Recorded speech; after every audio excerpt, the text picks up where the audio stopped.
Hello and welcome, आपका स्वागत है फिर से एक और नई वीडियो में। इस वीडियो में हम पढ़ने वाले हैं क्लास 12 बिजनेस स्टडीज का चैप्टर 7 डायरेक्टिंग। देखो, हमने स्टार्टिंग में क्या किया था, एक प्लान बनाया था जिसके अकॉर्डिंग हमने सोचा था वो चीज़ें इस तरीके से हम करते चले जाएंगे। अभी हमें उस प्लान को क्या करना है, एग्जीक्यूट करना है। यानी कि जो उस प्लान में हमने बनाया था, जो उस प्लान में हमने लिखा था कि इन चीज़ों को हम इस तरीके से करेंगे, अब हम इस वाले जो मैनेजमेंट का ये प्रोसेस आने वाला है, जो डायरेक्टिंग है, उसके अंदर हम उन चीज़ों को करना स्टार्ट करते हैं। प्लानिंग के अंदर हमने प्लान बना लिया, ऑर्गेनाइजिंग के अंदर हमने चीज़ों को इकट्ठा कर लिया, उसके बाद स्टाफिंग के अंदर हमने क्या कर लिया, लोगों को इकट्ठा कर लिया। अब हम एक्चुअल वर्क कब स्टार्ट करेंगे, डायरेक्टिंग के अंदर स्टार्ट करेंगे। तो हम देखेंगे कि हमें काम किस तरीके से करना होता है, डायरेक्टिंग के अंदर हम किस तरीके से काम करते हैं, डायरेक्टिंग क्या होती है और मैनेजमेंट को कैसे हम आगे बढ़ाते हैं। तो चलिए शुरू करते हैं अपने चैप्टर को।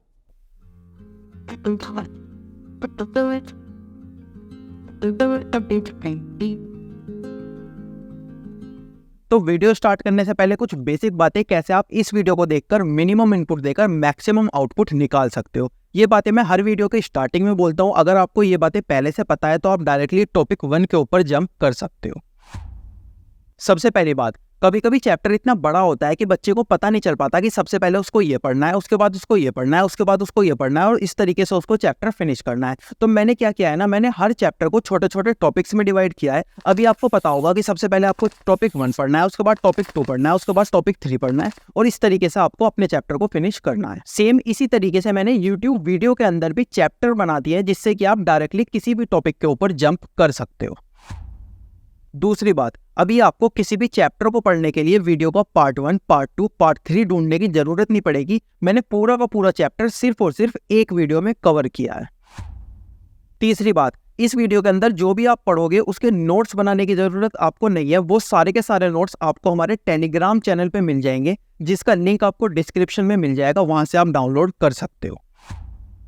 फोर्थ थिंग, अगर आप कोई सा भी चैप्टर हमारे नोट्स में से पढ़ते हो और आप कोई सा भी कॉन्सेप्ट करते हुए, कोई सा भी क्वेश्चन करते हुए कहीं पे अटक जाते हो, तो उस कॉन्सेप्ट के और उस क्वेश्चन के राइट हैंड साइड में आपको एक क्लिक हियर नाम का आइकन दिखेगा। अगर आप उस पर क्लिक करते हो तो आप उस यूट्यूब की वीडियो के उस पार्ट में पहुंच जाओगे जहाँ पे मैंने वो वाला कॉन्सेप्ट या फिर वो वाला क्वेश्चन पढ़ाया होगा। तो आप डायरेक्टली वहां से अपने डाउट क्लियर कर सकते हो। और लास्ट चीज, बच्चे मुझसे कई बार पूछते हैं कि अगर वो इस वीडियो के सारे कॉन्सेप्ट, सारे क्वेश्चंस कर लेते हैं तो उसके अलावा भी और कुछ करने की उनको जरूरत पड़ेगी। तो अगर आप इस वीडियो के सारे कॉन्सेप्ट और क्वेश्चन सही से कर लेते हो तो आपको कुछ और करने की बिल्कुल भी जरूरत नहीं पड़ेगी। आप एग्जाम के अंदर 100 आउट ऑफ 100 मार्क्स ला सकते हो। अब शुरू करते हैं अपने चैप्टर को।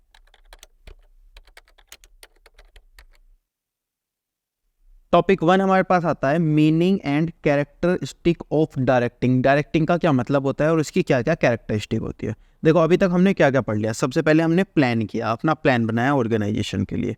उसके बाद हमने ऑर्गेनाइज किया, यानी कि रिसोर्सेज हम लेके आए, ह्यूमंस, कौन से ह्यूमंस की हमको ज़रूरत है ये हमने क्लासीफाई किया। उसके बाद हमने स्टाफिंग की, यानी कि मेन ह्यूमंस को हम लेके आए। पर अगर आप देखोगे ना, इन तीनों फंक्शन में हमने किया तो बहुत कुछ है, पर जो ऑर्गेनाइजेशन को एक्चुअली करना है ना, प्रोडक्शन करनी है, सेल करनी है, वो उसने कुछ भी नहीं किया। गुड्स और सर्विस को प्रोड्यूस करेगी, सेल करेगी, जब भी तो वो प्रॉफिट कमा पाएगी। हमने इन फंक्शंस में काफ़ी कुछ कर लिया, प्लान बना लिया, ऑर्गेनाइज कर लिया रिसोर्सेज, ह्यूमंस हम लेकर आ गए स्टाफिंग के अंदर, पर हमने एक्चुअल वर्क नहीं करा जो है प्रोडक्शन का और सेल का। तो जो प्रोडक्शन का और सेल का एक्चुअल वर्क है ना, वो हम करेंगे डायरेक्टिंग के अंदर। डायरेक्टिंग के अंदर हम क्या करेंगे, प्रोडक्शन और सेल का एक्चुअल वर्क जो है वो हम करेंगे डायरेक्टिंग के अंदर। तो डायरेक्टिंग का मतलब क्या होता है, डायरेक्टिंग का मतलब होता है वर्क करना, यानी कि कुछ काम करना। डायरेक्टिंग का क्या मतलब होता है, कुछ काम करना जो कि ऑर्गेनाइजेशन का एक्चुअल काम होने वाला है। भाई, हमने ऑर्गेनाइजेशन प्लानिंग के लिए थोड़ी ना खोली है, ऑर्गेनाइजिंग स्टाफिंग के लिए थोड़ी ना खोली है। मेन हमने क्यों खोली है, जिससे कि हम प्रोडक्शन और सेल कर सके गुड्स और सर्विस का और उससे प्रॉफिट कमा सके। तो वो चीज़ हम करते हैं डायरेक्टिंग के अंदर। तो डायरेक्टिंग का मतलब क्या होता है, वो मेन काम करना जिसके लिए ऑर्गेनाइजेशन को हमने ओपन किया है। इसकी डेफिनेशन क्या है, directing refers to process of instructing, guiding, counselling, motivating and leading people in the organisation to achieve its objective. देखो हमारे पास बहुत सारे रिसोर्सेज है जो कि हमने ऑर्गेनाइजेशन के अंदर लाए थे, ठीक है, हमारे पास ह्यूमंस भी है जो कि हम स्टाफिंग के अंदर लाए थे। अब हमें इन रिसोर्सेज से काम निकलवाना है, इन ह्यूमंस से काम निकलवाना है, वो सब चीज़ हम किसके अंदर करेंगे, डायरेक्टिंग के अंदर। ये जो ह्यूमंस हमारे पास है, ये जो रिसोर्सेज हमारे पास है, इन सबको मिला के हमें क्या करना है, ऑर्गेनाइजेशन का ऑब्जेक्टिव अचीव करना है, वो सब चीज़ हम किसके अंदर करेंगे, डायरेक्टिंग के अंदर करेंगे। तो डायरेक्टिंग के अंदर हम लोगों को क्या करेंगे, लोगों को इंस्ट्रक्ट करेंगे, लोगों को गाइड करेंगे, उनकी काउंसलिंग करेंगे, उनको मोटिवेट करेंगे, उनको लीड करेंगे। क्यों? जिससे कि जो हमारे मेन ऑब्जेक्टिव है ऑर्गेनाइजेशन का, उसको हम क्या कर सके, अचीव कर सके।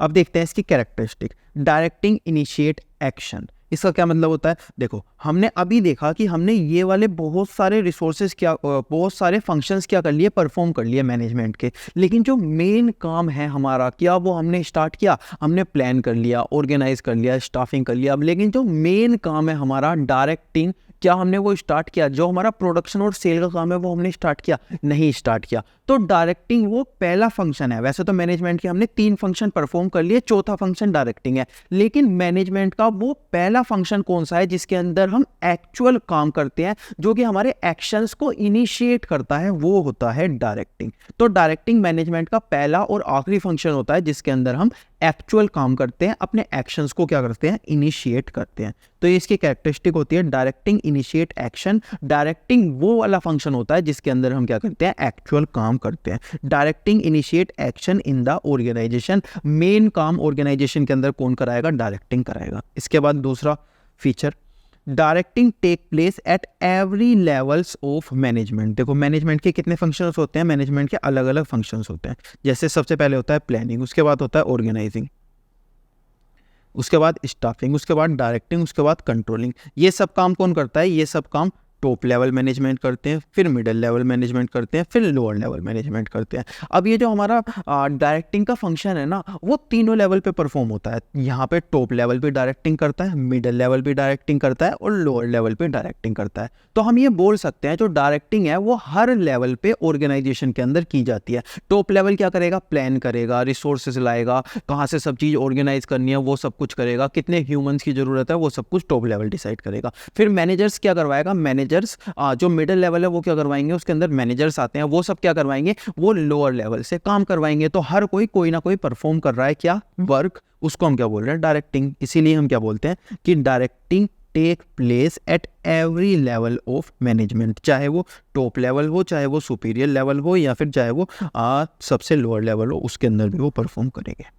Directing is a continuous process. अब देखो ऑर्गेनाइजिंग जो है हमने कहाँ खोली है, ऑर्गेनाइजिंग हमने बिजनेस के अंदर खोली है, बिजनेस एनवायरनमेंट के अंदर खोली है। तो क्या हम ऑर्गेनाइजिंग के अंदर ये बोल सकते हैं, हम ऑर्गेनाइजेशन के अंदर ये बोल सकते हैं कि अब हम काम ही नहीं करेंगे? ऐसा तो हम नहीं बोलेंगे ना। ऑर्गेनाइजेशन के अंदर हम हमेशा काम करते रहेंगे, हमेशा काम करते रहेंगे, यानी कि ऑर्गेनाइजेशन के अंदर हम हमेशा डायरेक्टिंग करते रहेंगे। तो हम ये बोल सकते हैं कि डायरेक्टिंग कभी भी खत्म नहीं होगा, directing is a continuous process. Directing हमेशा क्या होता रहेगा, चलता रहेगा। Directing flows from top to bottom. देखो जो हमारी ऑर्गेनाइजेशन है उसकी न्यू सबसे पहले किसने रखी होगी, सबसे पहला काम करा होगा टॉप लेवल ने। उन्होंने प्लान बनाया होगा, रिसोर्सेज लाए होंगे, उन्होंने डिसाइड किया होगा कि कितने ह्यूमंस की हमको ज़रूरत है, कौन से ह्यूमंस की हमको ज़रूरत है, हमें प्रोफेशनल्स की ज़रूरत है, लेबर की ज़रूरत है, मैनेजर्स की ज़रूरत है। ये सब कुछ किसने किया होगा, टॉप लेवल ने। उसके बाद मैनेजर्स ने काम निकलवाना स्टार्ट किया होगा, किससे, लेबर से, यानी कि लोअर लेवल से। तो सबसे पहला काम किसने किया, टॉप लेवल। उसके बाद काम किसने स्टार्ट किया, मिडिल लेवल, और सबसे लास्ट में काम किसने किया, लोअर लेवल। तो जो डायरेक्टिंग है वो इनिशिएट कैसे हुआ, सबसे पहले टॉप लेवल ने काम किया, फिर मिडिल लेवल ने काम किया, फिर लोअर लेवल ने काम किया, यानी कि टॉप टू बॉटम, सबसे पहले ऊपर, उसके बाद धीरे धीरे हम नीचे आए, किसके अंदर, डायरेक्टिंग के अंदर।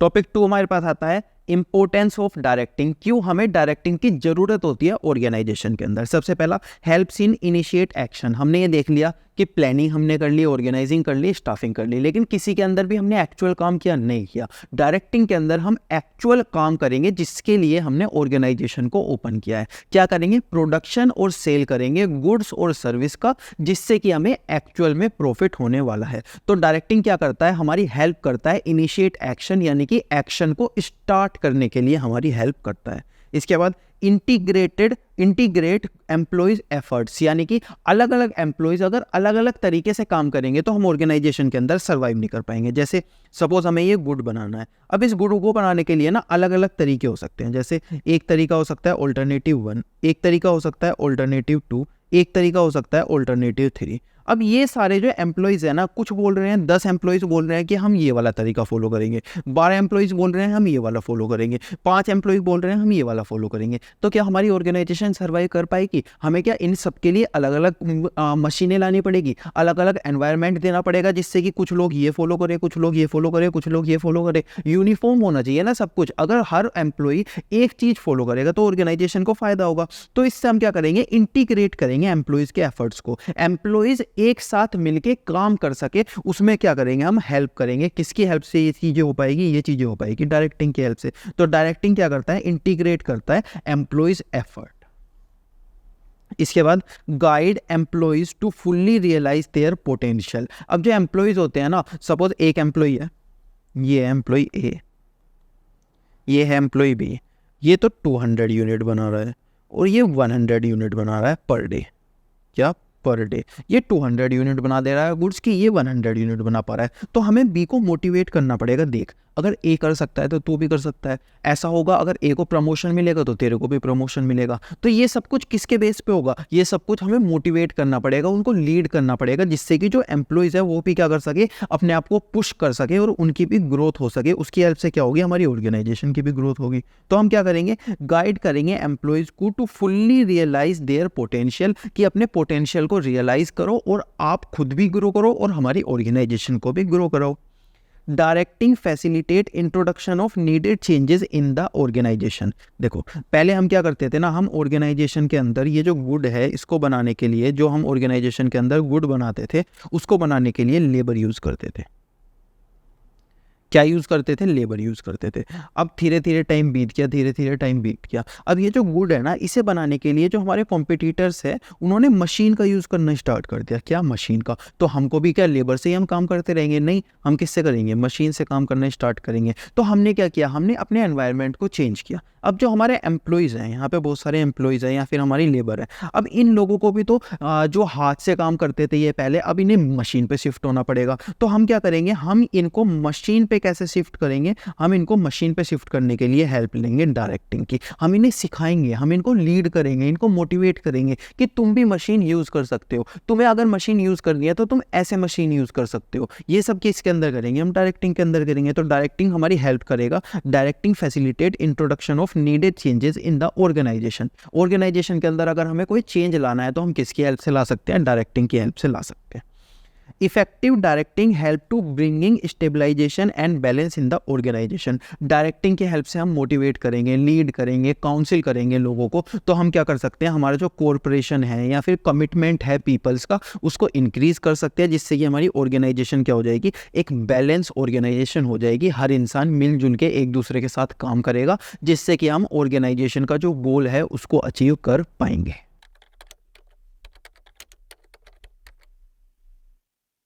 टॉपिक 3 हमारे पास आता है प्रिंसिपल्स ऑफ डायरेक्टिंग, यानी कि अगर हमें किसी ऑर्गेनाइजेशन के अंदर डायरेक्टिंग को लाना है तो कौन सी ऐसी बातें हैं जिनको हमें ध्यान में रखना पड़ेगा, कौन से रूल्स और रेगुलेशंस हैं जिनको हमें डायरेक्टिंग ऑर्गेनाइजेशन के अंदर लाते हुए ध्यान में रखना पड़ेगा। उनको हम क्या बोलते हैं? प्रिंसिपल्स बोलते हैं। तो पढ़ते हैं कौन सी वो बातें हैं जो कि हमें ध्यान में रखनी पड़ती हैं डायरेक्टिंग को करते हुए। सबसे पहले मैक्सिमम इंडिविजुअल कंट्रीब्यूशन। जो इंसान जितना ज़्यादा कंट्रीब्यूट कर सकता है, हमें उस इंसान से उतना कंट्रीब्यूशन चाहिए। जैसे एक अगर लेबर है, एक एम्प्लॉय है, वो अगर एक दिन के 100 यूनिट बना सकता है तो ऐसा नहीं होना चाहिए वो 50 बना रहा है, 60 बना रहा है, 70 बना रहा है। उसका मैक्सिमम कंट्रीब्यूशन हमें चाहिए। अगर वो 100 बना सकता है तो हमें 100 यूनिट्स उससे बनवानी पड़ेगी। सबसे पहली चीज हमें क्या ध्यान में रखनी है, हर इंसान को मैक्सिमम कंट्रीब्यूशन करना है ऑर्गेनाइजेशन के अंदर, अगर हमें अच्छी डायरेक्टिंग चाहिए तो।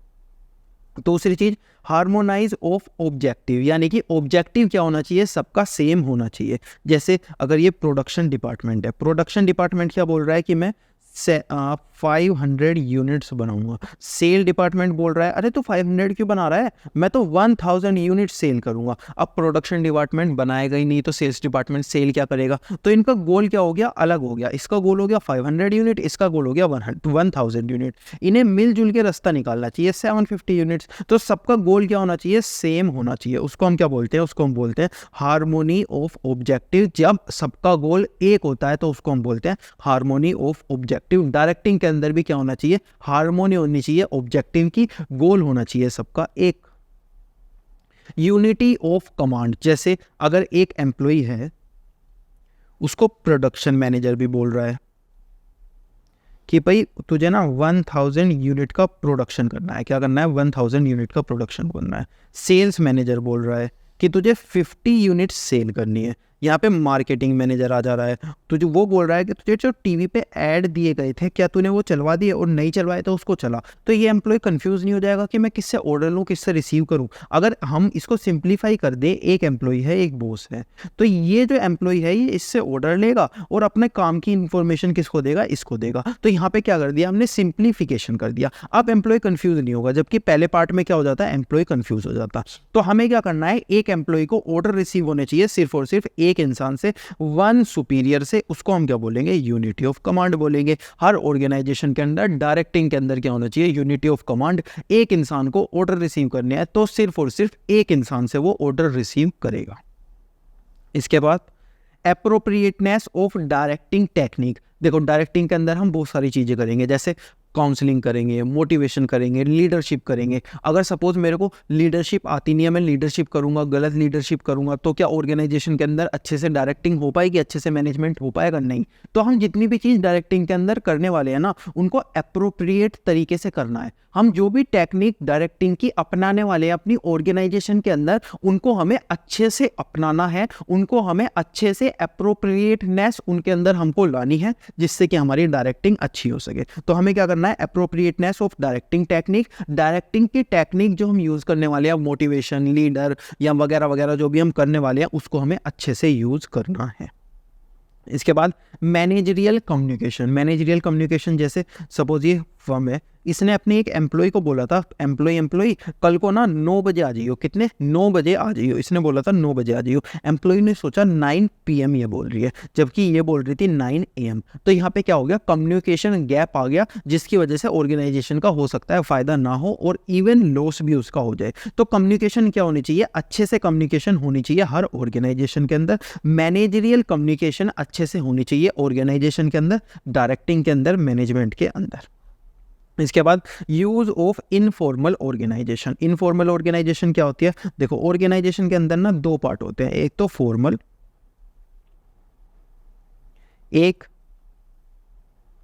इनफॉर्मल। अब ये फॉर्मल क्या होती है, सपोज आप कहीं जॉब करने गए, वहां पे आपको बताया जाएगा कि आपका जो मैनेजर है वो ये है, आपका जो HR है वो ये है, आपके जो कोलीग्स हैं ये वो ये हैं, या फिर आपके जो और कोई बॉस है तो वो सभी ये हैं। तो ये सब क्या हो गया, फॉर्मल हो गया। लेकिन आप रोज वहाँ पे जाओगे तो आपका क्या हो जाएगा, आपके वहाँ पे दोस्त बन जाएंगे, फ्रेंड्स बन जाएंगे। अब फ्रेंड्स हो सकता है आपका मैनेजर हो, आपके कोलिग हो, कैंटीन वाला आपका फ्रेंड बन जाए, गार्ड आपका फ्रेंड बन जाए, अलग अलग आपके फ्रेंड्स बन सकते हैं। वो सब क्या हो गया, इनफॉर्मल हो गया। जो फॉर्मल होता है वो हमको कौन बताता है, मैनेजमेंट बताता है कि भाई ये सारी चीज़ें तुम्हें ऐसे परफॉर्म करनी है, ये तुम्हारा मैनेजर, ये तुम्हारा HR, ये तुम्हारे कोलिग्स। लेकिन इनफॉर्मल के अंदर हम कुछ भी कर सकते हैं। हम कैसे करते हैं इसको, सेल्फ डेवलप करते हैं, खुद से इसको डेवलप करते हैं। उसको हम क्या बोलते हैं, फ्रेंड्स वगैरह बोलते हैं, इनफॉर्मल ऑर्गेनाइजेशन बोलते हैं। अब देखो आप अपने बारे में सोचो, आपके टीचर्स आपको काफ़ी सारी बातें बोलते होंगे, पेरेंट्स बोलते होंगे, या अलग अलग लोग आपको बोलते होंगे, आप उनकी बात फॉलो करते हो नहीं। लेकिन अगर आपका दोस्त आपको कुछ बोल दे ना, तो उस चीज़ को आप एकदम से फॉलो करने लगते हो।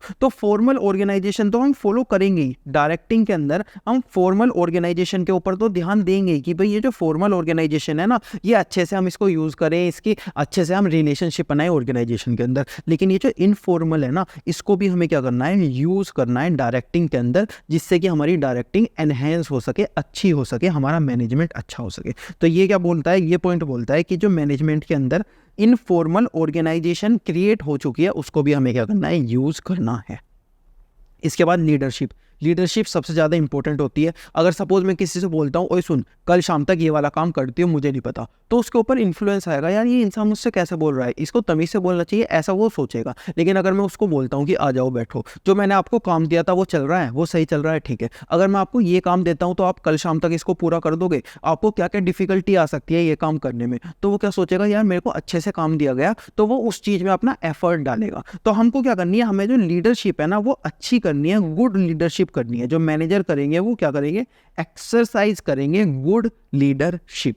तो हमारी लीडरशिप क्या होती है, एक इंपॉर्टेंट रोल होती है डायरेक्टिंग के अंदर। इसके बाद लास्ट में हमारे पास आता है फॉलो थॉट। जैसे सपोज मैंने एक एम्प्लॉय को काम दिया, भाई ये वाला काम ना कल तक हो जाना चाहिए। अब अगर वो उससे कल तक नहीं करेगा तो मैं बैठा रहूँगा, हाँ कोई बात नहीं उसने नहीं किया, ऐसा नहीं है। अगर मैं ऑर्डर दूंगा तो उस पर फॉलो अप भी लूँगा। जैसे ये एक बॉस है, ये एक एम्प्लॉय है, अगर इसने इसको ऑर्डर दिया, क्या दिया, ऑर्डर दिया कि कल शाम तक ये वाला काम कर दियो, तो ये इसके ऊपर क्या रहेगा, फॉलो अप भी लेगा कि भाई वो वाला काम हो गया, नहीं हुआ तो क्यों नहीं हुआ, क्या डिफिकल्टी आई, उस काम को तूने किस तरीके से करा, ये सब चीज़ें भी मुझे उससे पूछनी पड़ेगी। हमें क्या करना पड़ेगा, फॉलो थॉट करना पड़ेगा। Giving order is not sufficient, receiving continuously, reviewing continuously, हमें देखना पड़ेगा, फॉलो अप्स उससे बार बार लेने पड़ेंगे। तो ये 8 ऐसे पॉइंट थे जिनको कि हमें ध्यान में रखना होगा अगर हम किसी भी ऑर्गेनाइजेशन के अंदर डायरेक्टिंग को प्लेस कर रहे हैं, डायरेक्टिंग को लेके आ रहे हैं। तो इन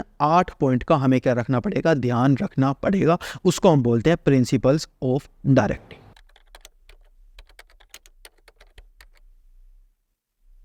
अब हम पढ़ते हैं एलिमेंट्स ऑफ डायरेक्टिंग। एलिमेंट्स यानी कि पार्ट। डायरेक्टिंग के कितने कितने पार्ट होते हैं, डायरेक्टिंग के मेजरली 3 पार्ट होते हैं। सबसे पहला मोटिवेशन, फिर कम्युनिकेशन, फिर लीडरशिप। एक एक करके इन सबको पढ़ते हैं। टॉपिक 4 हमारे पास आता है मोटिवेशन। मोटिवेशन की डेफिनेशन सबसे पहले हम देखते हैं। मोटिवेशन का हम मतलब क्या समझते हैं, देखो नॉर्मली हम मतलब समझते हैं एक इंसान सामने हमारे कुछ बोल रहा है और हम मोटिवेट हो रहे हैं, ये इसका मतलब नहीं होता। मोटिवेशन अलग अलग टाइप से हो सकता है। कैसे, देखो सपोज ये एक ऑर्गेनाइजेशन है, इसके अंदर बहुत सारे लोग जो है ना काम करते हैं। क्या करते हैं, काम करते हैं बहुत सारे लोग, ठीक है। अब ये जितनी भी लेबर है ना, इसको कंट्रोल कौन करता है, कंट्रोल करती है ऑर्गेनाइजेशन। कौन कंट्रोल करता है, ऑर्गेनाइजेशन कंट्रोल करती है। अब ये जो एम्प्लॉयज़ है ना, ये एक दिन में 150 यूनिट्स बनाते हैं। कितनी बनाते हैं, 150 यूनिट्स। ये जो ऑर्गेनाइजेशन है ये चाहती है कि ये जो लोग हैं ये एक दिन में 200 यूनिट बनाना स्टार्ट कर दें। अब ऐसे ही तो बनाएंगे नहीं, तो ऑर्गेनाइजेशन ने बोला कि अगर तुम ये काम करोगे ना तो तुमको बोनस मिलेगा। क्या मिलेगा, तुमको बोनस मिलेगा। तो अब ये जो एम्प्लॉयज़ हैं ये क्या हो जाएंगे, ये एम्प्लॉयज़ मोटिवेट हो जाएंगे। उसको भी हम क्या बोलेंगे, मोटिवेशन बोलेंगे। ये एम्प्लॉयज़ क्या हो जाएंगे, मोटिवेट हो जाएंगे कि हाँ भाई अब हमें बोनस मिलेगा, अब तो हमें 150 से 200 यूनिट्स बनानी ही पड़ेगी। तो ये भी क्या किया, ऑर्गेनाइजेशन ने मोटिवेट किया। तो मोटिवेशन अलग अलग टाइप का हो सकता है, वो बाद में हम देखेंगे।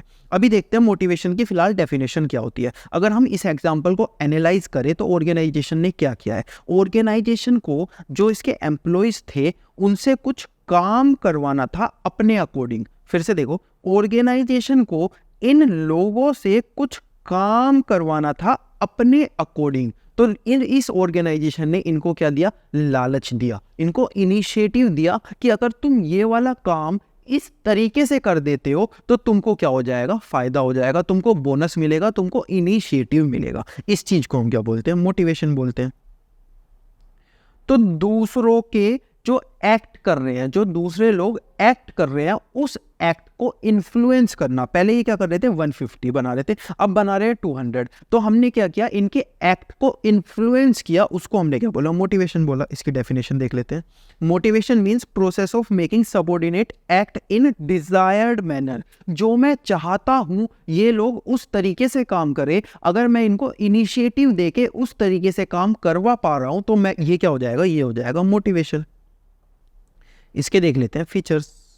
इंटरनल फीलिंग, क्या आपने मोटिवेशन को कभी देखा है, नहीं, इसको हम देख भी नहीं सकते। ये क्या होती है, इंटरनल फीलिंग होती है। गोल डायरेक्शन, यानी कि मोटिवेशन से हम क्या करना चाहते हैं, गोल अचीव करना चाहते हैं। पॉजिटिव और नेगेटिव, मोटिवेशन क्या हो सकता है, पॉजिटिव भी हो सकता है, नेगेटिव भी हो सकता है मैं एम्प्लॉयज़ को बोनस देने की बात बोलूँ और एम्प्लॉयज़ क्या बना रहे थे, पहले 150 यूनिट बना रहे थे, अब इन्होंने 200 तो छोड़ो 110 यूनिट बनाना शुरू कर दिया। क्यों, क्योंकि बोनस मिलने के बाद ये आलसी हो गए, लेथार्जिक हो गए। तो ये क्या हो सकता है, मोटिवेशन पॉजिटिव भी हो सकता है, नेगेटिव भी हो सकता है। कॉम्प्लेक्स, मोटिवेशन एक कॉम्प्लेक्स प्रोसेस है, इसको आज तक कोई भी समझ नहीं पाया।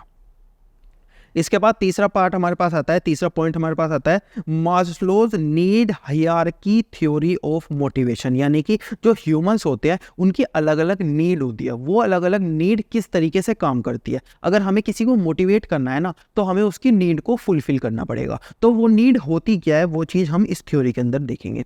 सबसे पहली नीड क्या होती है, बेसिक साइकोलॉजिकल नीड, यानी कि जो चीज़ें हमें सर्वाइवल के लिए चाहिए, बेसिक वो चीज़ें हमको चाहिए होती है सबसे पहले, जैसे फूड हो गया, शेल्टर हो गया, क्लोथ। ह्यूमंस की सबसे पहली नीड क्या होती है, बेसिक साइकोलॉजिकल नीड, जैसे फूड, शेल्टर, क्लोथ वगैरह वगैरह, जो कि उसको सर्वाइव करने के लिए चाहिए। दूसरी चीज़ उसको क्या चाहिए, दूसरी चीज़ के लिए उसको सेफ्टी और सिक्योरिटी नीड, फिजिकल भी और मेंटली भी, फिजिकल डैमेज और इकोनॉमिकल सिक्योरिटी, जैसे पेंशन हो गया, जॉब हो गया, फिजिकली उसको कोई हर्ट ना कर सके ऐसा, और मेंटली यानी कि उसके पास बैंक बैलेंस होना चाहिए, वो इकोनॉमिकली भी सेटिस्फाई होना चाहिए। ये क्या होती है, दूसरी नीड होती है किसी भी ह्यूमन की। उसके बाद क्या होता है, एफिलिएशन एंड बिलोंगिंगनेस। एफिलिएशन क्या होता है, अब देखो ये सब चीज़ें चाहिए, अब लोगों को क्या चाहिए, हमारे दोस्त भी बने, लोगों को क्या चाहिए, हमारी एक दिन शादी भी हो, लोगों को क्या चाहिए, हमारे रिलेटिव्स भी हो। ये क्या है, बिलोंगिंगनेस की नीड होती है, अफेक्शन और एक्सेप्टेंस की नीड होती है इंसान को। इसके बाद फोर्थ नीड क्या होती है, एस्टीम नीड। लोगों को क्या चाहिए, हमारी सेल्फ रिस्पेक्ट हो, हमारा स्टेटस हो सोसाइटी के अंदर, ये क्या होती है, एस्टीम नीड। इसके बाद self actualisation need. Self actualisation यानी कि एक सबका बिग ड्रीम होता है, जैसे किसी का चांद पे जाना ड्रीम होता है, किसी का होता है कि मैं वर्ल्ड टूर करूं, या किसी का होता है कि मैं अपना बिजनेस स्टार्ट करूं। अलग अलग सबके क्या होते हैं, ड्रीम होते हैं। तो अगर वो भी हम अचीव कर सकते हैं तो वो हम अचीव करते हैं फिफ्थ पॉइंट में, सेल्फ एक्चुअलाइजेशन नीड, जहाँ पे इंसान जिस चीज़ के लिए कैपेबल है उस चीज़ को वो पा सकता है। उसमें क्या कर सकता है, belonging what, capable of becoming, वो इंसान वो बन जाता है जिसके लिए वो क्या है, कैपेबल है, जैसे ग्रोथ हो गया, सेल्फ फुलफिलमेंट हो गया। तो हमने क्या पढ़े, हमने 5 अलग अलग टाइप की नीड पढ़ी। सबसे पहली नीड हमारे पास आती थी बेसिक, जो हमें सर्वाइवल के लिए चाहिए। उसके बाद हमारे पास आती थी सेफ्टी नीड। उसके बाद बिलोंगिंगनेस, हमें दोस्तों की ज़रूरत थी, लोगों की, रिलेटिव्स की ज़रूरत थी। एस्टीम नीड हमारे पास आती थी, जैसे सेल्फ रिस्पेक्ट हमारे पास होना चाहिए, स्टेटस होना चाहिए। और लास्ट में हमारा जो बड़ा सा ड्रीम है उसको भी हम अगर अचीव कर सकते हैं तो बहुत अच्छा हो जाएगा, सेल्फ एक्चुअलाइजेशन नीड वो होती है। अब एक और पॉइंट हमारे पास आता है, जो मोटिवेशन होता है वो किस किस टाइप का होता है। मोटिवेशन 2 टाइप का होता है, एक होता है फाइनेंशियल, एक होता है नॉन फाइनेंशियल। ये फाइनेंशियल और नॉन फाइनेंशियल क्या होता है ये देखते हैं। सबसे पहले फाइनेंशियल इनिशिएटिव, फाइनेंशियल मोटिवेशन, ये होता है मॉनेटरी टर्म में, जो हम पैसे की फॉर्म में देते हैं, जैसे पे और अलाउंस, हम उनकी सैलरी बढ़ा सकते हैं। या फिर प्रोडक्टिविटी लिंकेज वेटेज, यानी कि जो जितना ज़्यादा प्रोडक्शन करेगा उसको उतना ज़्यादा पैसा मिलेगा, बोनस हम उनको दे सकते हैं। प्रॉफिट शेयरिंग, कंपनी के प्रॉफिट शेयर हम उनको दे सकते हैं। को पार्टनरशिप, कंपनी के अंदर हम उन्हें पार्टनर बना सकते हैं। रिटायरमेंट बेनिफिट, हम उन्हें क्या दे सकते हैं, रिटायरमेंट बेनिफिट दे सकते हैं। या परक्यूजिट, हम उन्हें रहने के लिए घर दे सकते हैं, उनके बच्चों को अच्छी एजुकेशन दे सकते हैं। ये सब चीज़ें भी हम कर सकते हैं। ये क्या होती है, मॉनेटरी टर्म में हम किसी को भी क्या करते हैं, मोटिवेट करते हैं। हम इसको क्या बोलते हैं, फाइनेंशियल इनिशिएटिव मोटिवेशन। इसके बाद हमारे पास आते हैं नॉन फाइनेंशियल इनिशिएटिव मोटिवेशन, जैसे रिलेटेड टू साइकोलॉजिकल, सोशल या इमोशनल फैक्टर पे अगर हम करते हैं, यानी कि मनी के अलावा अगर हम कुछ और करते हैं तो हम क्या बोलते हैं, नॉन फाइनेंशियल इनिशिएटिव। जैसे स्टेटस, सोसाइटी के अंदर हर किसी को क्या चाहिए, स्टेटस चाहिए। ऑर्गेनाइजेशनल क्लाइमेट, ऑर्गेनाइजेशन का क्लाइमेट अच्छा होना चाहिए, वहाँ पे लड़ाइयाँ नहीं होनी चाहिए रोज़ की रोज़। तो क्या होता है, लड़ाई में दिमाग थोड़ा सा हिल जाता है, लोगों को काम नहीं कर पाते ढंग से। तो ऑर्गेनाइजेशन का कल्चर क्या होना चाहिए, अच्छा होना चाहिए। करियर एडवांसमेंट, उन्हें करियर के लिए अपॉर्चुनिटी मिलनी चाहिए। जॉब एनरिचमेंट, उनको सेटिस्फैक्शन आना चाहिए। जॉब सिक्योरिटी, उनको जॉब की सिक्योरिटी मिलनी चाहिए। एम्प्लॉयज़ पार्टिसिपेट, वो भी ऑर्गेनाइजेशन के अंदर पार्टिसिपेट करनी चाहिए। जैसे एम्प्लॉयज़ के अंदर एक क्या आया, नया आइडिया आया, तो वो क्या होना चाहिए, ऑर्गेनाइजेशन को उसे सुनना चाहिए। ऐसा नहीं होना चाहिए अबे तू तो एम्प्लॉय है, तू हमें क्या बताएगा। एम्प्लॉय को इन्वॉल्व करो तो एम्प्लॉय क्या हो जाएंगे, अपने आप मोटिवेट हो जाएंगे। ये सब चीज़ें किसके अंदर आएगी, नॉन फाइनेंशियल इनिशिएटिव के अंदर आएगी।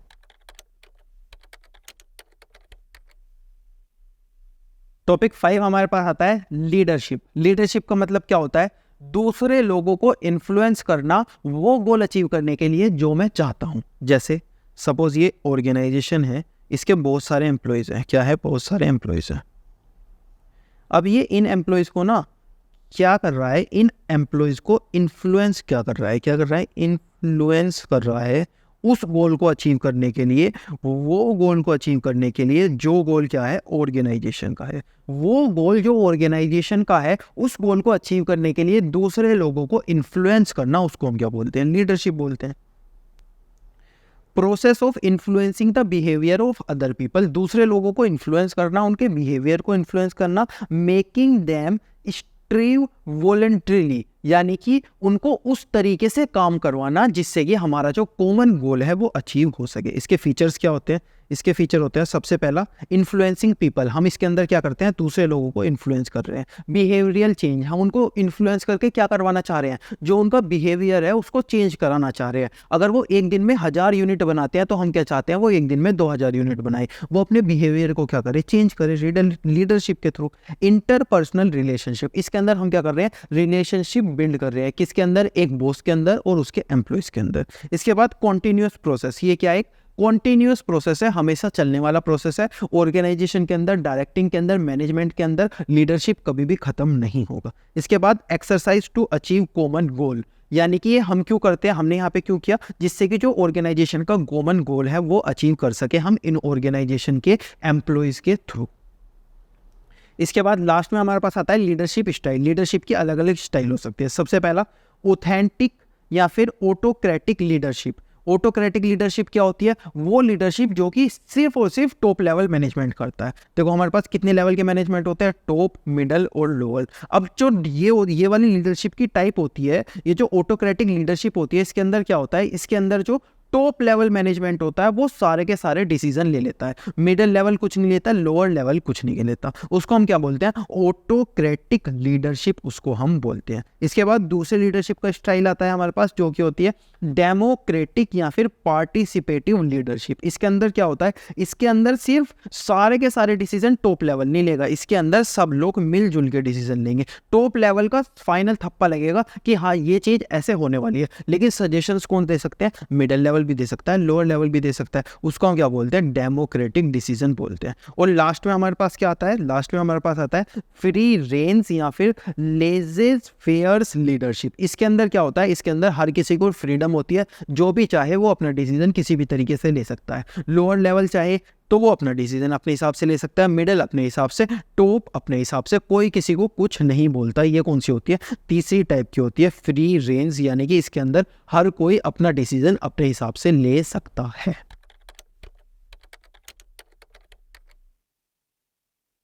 अब इस चैप्टर का लास्ट टॉपिक हमारे पास आता है कम्युनिकेशन। कम्युनिकेशन का मतलब क्या होता है, अपनी बात किसी और तक पहुंचाना। अगर मैं किसी से कुछ बोलना चाहता हूं, मैं किसी को कुछ इन्फॉर्मेशन, कुछ आइडिया पहुंचाना चाहता हूं, तो मैं क्या करूंगा, उसको कम्युनिकेट करूंगा। इसकी डेफिनेशन देख लेते हैं। Communication is the process of exchange idea, views, facts, feelings between और among peoples to create common understanding. अगर मुझे अपनी बात किसी और तक पहुंचानी है तो मैं उसको क्या करूंगा, कम्युनिकेट करूंगा, उसको हम क्या बोलेंगे, कम्युनिकेशन बोलेंगे। इसके एलिमेंट्स क्या होते हैं, यानी कि इसके पार्ट्स क्या होते हैं। सबसे पहला पार्ट आता है सेंडर, जो भी उस मैसेज को भेजने वाला है। दूसरी चीज आती है मैसेज, क्या चीज जाने वाली है, वो मैटर क्या है, वो आइडिया है, व्यू है, फैक्ट है, वगैरह वगैरह। उसके बाद एनकोड, उसे मैं सिंबल में करूंगा। जैसे अगर मेरे को किसी को बोलना है मैं तेरे को चाटा मार दूंगा, तो मैं क्या कर रहा हूँ, ये सिंबल दे रहा हूँ। अगर मुझे किसी को बोलना है कि तू उधर चला जा, तो मैं क्या करूंगा, ऐसे करके उसको सिग्नल दूंगा, उसको क्या दूंगा, सिंबल दूंगा। या फिर मैं उसको लिख भी सकता हूँ, लेटर पे लिख के दे सकता हूँ, या फिर मैं उसको ईमेल लिख के दे सकता हूँ। अलग अलग तरीके से मैं उसको एनकोड कर सकता हूँ। उसके बाद मीडियम चाहिए,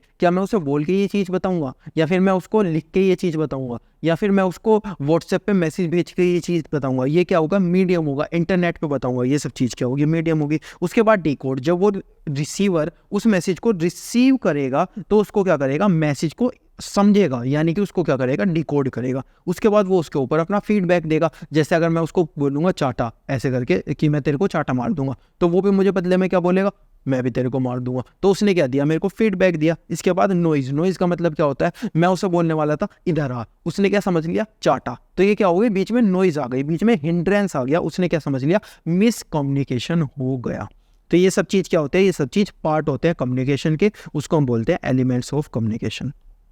इसके बाद channels of communication. Channels of communication का मतलब क्या होता है, कितने टाइप के चैनल होते हैं कम्युनिकेशन के ऑर्गेनाइजेशन के अंदर। सबसे पहला होता है फॉर्मल, दूसरा होता है इनफॉर्मल। फॉर्मल का मतलब हमने पहले भी ये चीज़ समझी है, दोबारा मैं समझाता हूँ। Take place through official channel, जैसे कि आपको पता है आपका मैनेजर कौन है, आपको पता है आपके कोलिग्स कौन है, आपको पता है आपका HR कौन है, आपको पता है आपके मैनेजर का मैनेजर कौन है। ये सब चीज़ क्या होती है, फॉर्मल कम्युनिकेशन होती है। अब आप ऑर्गेनाइजेशन के अंदर जाते हो तो वहाँ पर आपको बताया जाता है ये सारी आपकी फॉर्मल कम्युनिकेशन है, ये सारे आपके रिलेशन है, ठीक है। अब आप रोज़ वहाँ पे जाओगे, रोज़ कैंटीन में बैठ के खाना खाओगे, रोज़ वहाँ के जो ऑफिस का कार्ड है उससे आप मिलोगे, तो क्या हो जाएगी, आपकी वहाँ पे दोस्ती हो जाएगी। उसको हम बोलते हैं इनफॉर्मल कम्युनिकेशन। जो चीज़ आप खुद से डेवलप करते हो, आप दोस्ती क्या करते हो, खुद से डेवलप करते हो, कैंटीन वाले से, गार्ड से, या फिर कोलीग्स से, या फिर बॉस से, ये सब क्या हो जाती है, फ्री में डेवलप हो जाती है, खुद से आप डेवलप करते हो, उसको क्या बोलते हैं हम, इनफॉर्मल कम्युनिकेशन बोलते हैं। लेकिन कुछ चीज़ें होती है जो कि कंपनी खुद से डेवलप करती है, ये आपका मैनेजर, ये आपका एचआर, ये आपका बिग बॉस, ये आपका बॉस, ये आपके कोलीग्स वगैरह वगैरह, उसको हम क्या बोलते हैं, फॉर्मल कम्युनिकेशन बोलते हैं। तो चैनल कितने होते हैं, दो टाइप के, फॉर्मल जो कि मैनेजमेंट डिसाइड करता है, इनफॉर्मल जैसे कि आपकी दोस्ती हो गई। इसके बाद बैरियर्स। अब हम कम्युनिकेशन करेंगे, कम्युनिकेशन हमें करने में, अपनी इन्फॉर्मेशन दूसरे तक पहुंचाने में कुछ दिक्कतें आ सकती है बीच में। वो दिक्कतें क्या होती है, उसको हम बैरियर्स बोलते हैं। सबसे पहला बैरियर आ सकता है सिमेटिक बैरियर। सिमेटिक बैरियर यानी कि समझने में और यहाँ बोलने में, एनकोडिंग और डिकोडिंग करने में। जैसे बैडली एक्सप्रेस्ड मैसेज, जैसे मैं उसको बोल रहा हूँ इधर आ, वो सोच रहा है चाटा मारूं, तो मैंने क्या करा, बैडली एक्सप्रेस करा मैसेज को। सिंबल विद डिफरेंट मीनिंग, मैंने ऐसा सिंबल यूज किया जिसके 2-3 मीनिंग होते थे, तो उसको क्या पता मैं कौन सी बात बोलने वाला हूँ, तो symbol with different meaning. Faulty translation यानी कि लैंग्वेज का बैरियर भी यहाँ पे आ सकता है। अनक्लैरिफाइड अजम्पशन, वो खुद से अपनी बात मान सकता है कि अरे ये मुझको वो कहना चाहता होगा, ये तो मेरा अच्छा चाहता ही नहीं है। जो दूसरा बंदा है वो अपने मन में भी तो सोच ही सकता है ना। टेक्निकल जोगन, ये जोगन पता नहीं क्या है यहाँ पे। ये जो टेक्निकल है, टेक्निकल यानी कि आप इंटरनेट के थ्रू भेजते हो तो वहाँ पे दिक्कत आ सकती है, या फिर अगर आप व्हाट्सएप करते हो तो वहाँ पे दिक्कत आ सकती है, दूसरे का इंटरनेट सही से काम नहीं कर सकता। बॉडी लैंग्वेज, गेस्चर, मैं कैसे बैठा हूँ उसके हिसाब से भी दूसरा इंसान क्या करता है, अपने सोचता है कि ये मुझसे क्या बोलना चाह रहा है, तो इसको हम किसी का बोलते हैं सिमेट्रिक बैरियर्स बोलते हैं। इसके बाद psychological barrier, state of mind. Suppose मैं परेशान हूँ, दूसरे अगर मेरे को अच्छी बात भी बोलेगा ना तो वो बात भी मुझे बुरी लगेगी। क्यों? क्योंकि मेरी जो साइकोलॉजिकल सिचुएशन है, जो मेरी दिमाग का लेवल है, वो अभी सही नहीं है। स्टेट ऑफ माइंड, सेंडर या रिसीवर, सेंडर और रिसीवर का अगर स्टेट ऑफ माइंड अच्छा नहीं है, उसकी वजह से कुछ बैरियर आता है, उसको हम बोलते हैं साइकोलॉजिकल बैरियर। जैसे प्री मैच्योर इवेल्यूशन, वो मैं आधी बात सुनूंगा और समझ लूंगा हाँ ये तो ये बोलना चाह रहा होगा, ये तो मेरा बुरा ही चाह रहा है, ये क्या हुआ, अलग टाइप का साइकोलॉजिकल बैरियर हुआ। लैक ऑफ अटेंशन, दूसरा बोल रहा है मैं ध्यान ही नहीं दे रहा, तो मैं क्या सुन पाऊंगा उसकी बात, नहीं सुन पाऊंगा, समझ पाऊंगा नहीं। Loss of transmission, poor retention, मैं याद नहीं रख पा रहा चीज़ों को। डिस्ट्रक्ट यानी कि मैं वो बार बार कुछ मुझसे बोलना चाह रहा है, मैं उसको चुप कर दे रहा हूँ, अरे चुप रहना, अरे चुप रहना, ये क्या कर रहा हूँ, मैं उसको डिस्टर्ब कर रहा हूँ, डिस्टर्ब कर रहा हूँ बीच में। इसके बाद ऑर्गेनाइजेशनल बैरियर, जैसे जो मेरा मैनेजर है ना और जो मैं हूँ, हम दोनों की बनती नहीं है। मैनेजर मेरे को कुछ बोलता है, मैं उस चीज़ को ढंग से समझ ही नहीं पाऊंगा। क्यों? क्योंकि हम दोनों की ढंग से बनती नहीं है। सपोज मेरे कोलीग है, उससे मेरी नहीं बनती, तो हमारे बीच में लड़ाई रहती है। तो यहाँ पे क्या आ सकता है, ऑर्गेनाइजेशनल बैरियर आ सकता है, हमारी कम्युनिकेशन में डिफरेंसेस आ सकते हैं। जैसे ऑर्गेनाइजेशन की पॉलिसी डिफरेंस हो सकती है, rule and regulation, status complex हो सकती है ऑर्गेनाइजेशन के अंदर फैसिलिटी नहीं हो सकती। पर्सनल बैरियर यानी कि जो पर्सनल एटीट्यूड की वजह से होती है। Fear of challenges to the authority, जैसे कि जो मैनेजर है उससे मान लो मैं डर डर के बात करता हूँ बहुत ज़्यादा, तो हो सकता है मैं कम्युनिकेशन ना कर पाऊँ अच्छी तरीके से। लैक ऑफ कॉन्फिडेंस, मेरे अंदर कॉन्फिडेंस नहीं है तो भी मैं कम्युनिकेशन नहीं कर पाऊंगा। अनविलिंगनेस टू कम्युनिकेट, यानी कि मैं कुछ बात बताना नहीं चाह रहा लेकिन मेरे को गलती से बतानी पड़ रही है, या फिर किसी का मेरे ऊपर दबाव है, मेरे को बतानी पड़ रही है, तो हो सकता है मैं ढंग से ना बता पाऊँ उस बात को। लैक ऑफ प्रॉपर इंसेंटिव, मेरे को बातें बताने का इंसेंटिव नहीं मिलता, तो ये भी क्या हो सकता है, पर्सनल बैरियर्स हो सकते हैं। तो ये सारी डिफिकल्टी है जो कि आ सकती है किसके अंदर, कम्युनिकेशन करते हुए, उसको हम बोलते हैं बैरियर्स टू कम्युनिकेशन। अब लास्ट में हमारी चीज आती है measures to improve communication. Communication को इंप्रूव करने के लिए हमें क्या क्या करना पड़ेगा। क्लैरिफाई आइडिया बिफोर कम्युनिकेशन, जो हम आइडिया देने वाले हैं वो सही है या नहीं, उसको एक बार क्लैरिफाई कर लो। Communicate according to the need of receiver, receiver को जैसी नीड है ऐसा कम्युनिकेट करो। अगर वो हिंदी समझता है तो इंग्लिश में कम्युनिकेट मत करो, जैसी उसकी नीड है ऐसा कम्युनिकेट करो। कंसल्ट अदर, दूसरों से भी पूछ लो जो बात मैं बताने वाला हूँ वो सही है या नहीं। इसके बाद aware of language, tone, content, आपकी लैंग्वेज सही होनी चाहिए, आपकी टोन सही होनी चाहिए, आपका कंटेंट सही होना चाहिए। कन्वे थिंक वैल्यूज, जो ऐसी चीज़ें बताओ जो कि सच्ची में उसकी लाइफ में कुछ वैल्यू ऐड करे, जिनका कि कुछ महत्व हो। अगर आप बकवास करते रहोगे ना तो आपकी बात वैसी कोई नहीं सुनेगा। इसके बाद फीडबैक, सही से फीडबैक दो, यानी कि अगर मान लो मैंने किसी को कोई बात बताई, उसके समझ नहीं आई, तो उसे बोलना चाहिए मेरे समझ नहीं आई, दोबारा बताओ। फीडबैक सही से दो। कम्युनिकेट प्रेजेंट और फ्यूचर कम्युनिकेशन ऐसी करो जो कि प्रेजेंट में भी हो और फ्यूचर को ध्यान रखते हुए करो। फॉलो अप एक्शंस, उससे देखो कि मैंने जो कम्युनिकेट करा उसने सुना या नहीं सुना, या फिर वो ऐसे ही चला गया। उसके बाद गुड लिसनर, अच्छे लिसनर बनो। ऐसा मत करो कि बोलते रह रहे हो, सुनना भी थोड़ा बहुत सीख लो।